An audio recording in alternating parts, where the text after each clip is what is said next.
Okay, these are our Tempra cakes. Each one will be a dry cake until you add water. So in your water bucket, you have just a little bit of water. You have a paintbrush.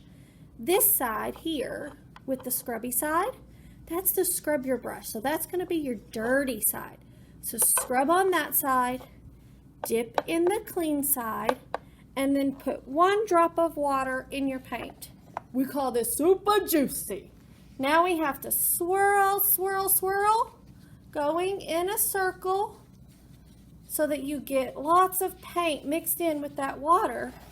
And then you have a bright, pretty color. Now, when your brush gets too dry, it starts to run out of paint. You see how it gets all scratchy right there? See that? We're gonna rinse in the scrubby side.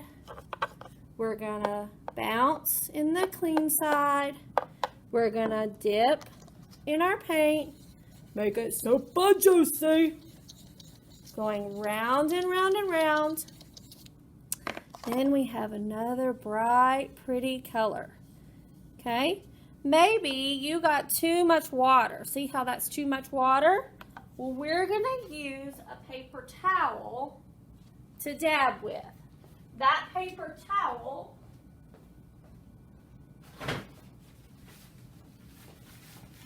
forgot my paper towel. That paper towel will take some of that water off. So we're just going to dab it and clean some of that water off so we don't have too much. Because if we get too much water, then our paper will get a hole in it. Now, I'm going to rinse in the dirty side. I'm going to bounce in the clean side. Now, maybe it's too drippy. Maybe it's too wet. I'm not going to tap. I'm going to drag it on the lip. If it's going to drip, drag it on the lip. The lip is this part right here. This part on the edge of your cup or your water bucket is called the lip. You can drag it and it'll get all those drips out. Okay, and then you can swirl, swirl, swirl in your paint, making it super juicy. And you can paint with it. See, I didn't get enough water. See how dry that is? It's not enough water. So I'm going to rinse in my dirty side, bounce in my clean side. I'm going to get some more water in my cup. Swirl, swirl. We make a warm welcome. We make heads turn. Now, let's get to painting.